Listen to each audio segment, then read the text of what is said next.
Flying the flag for French diversity feels different these days in Chalon-sur-Saone. In a surprise to many, the far right failed to win a majority across France in early July snap elections. We're quite relieved, even if the results in this region are pretty scary. But the National Rally Party won big here, 4 generations after Morgane Guechi's family arrived from Algeria. And now these French Muslim women say the mood has shifted. What's most shocking now is that racism has become mainstream. People feel legitimate now in throwing insults or pulling Muslim women's veils. Even if the National Rally didn't win overall, we can feel there's been a fracture, that something has broken, and that things will never be the same. Now it's up to us to change things and prove we can live together. The small city in eastern France is among those that helped the far right gain more than 50 new seats.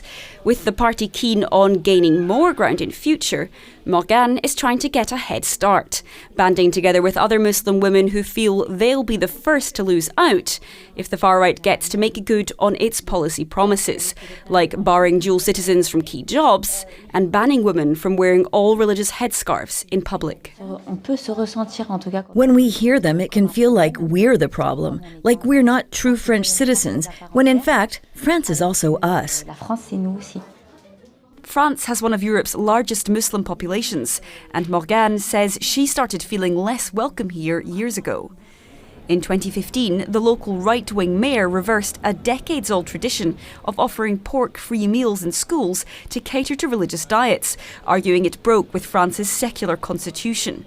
But while some minorities feel voters switching to the far right are now gambling on their rights, at the local market, those who made the bet say they had many reasons to change allegiance. It's linked to everything going on here, everything that's in the National Rally's program.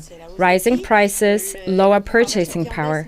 I can see it myself because customers now often order one dish for 2 people because it's really getting difficult. After years of not voting, this baker opted for the far right to make his fury felt. Our current president takes us for idiots. We're only good for working and paying, and at some point we have to say stop. It's not just immigration, but it's true that we're in a system where I don't want to be on my own anymore, because we're unsafe. You can't leave your car, you can't go to restaurants. You look at someone a bit strangely and they jump on you. And he's not the only one interested by the far right's idea to send migrants to the back of the queue for public services. We need to put the brakes on migration, really hit the brakes.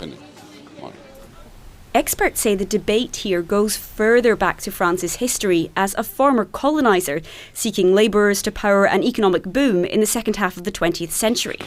And it touches the very core of French society. Anti-migrant rhetoric, far-right rhetoric, is sort of a French specialty. A lot of that rhetoric is saying these people shouldn't be like us, they shouldn't be French, and they shouldn't have the same rights than we do.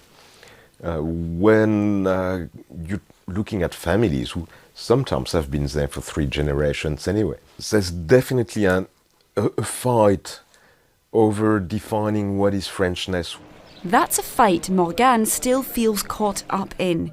She takes us to a plaque dedicated to her great-uncle, who was born here in Chalon to an Algerian father before being killed by Nazi occupiers. He was shot during World War II, right on this bridge, and the city decided to honour him here. Now Morgane says she has her own battle ahead. She wants to organise local events like picnics and discussion groups to try and change the image of her community and change people's minds before the next vote rolls around. There are elections again in 2027, and I think we'll have the same thing. So we have to continue to mobilize in our neighborhoods and with young people, lots of engagement. And if the worst really happens, we might have no choice but to leave for a better future elsewhere.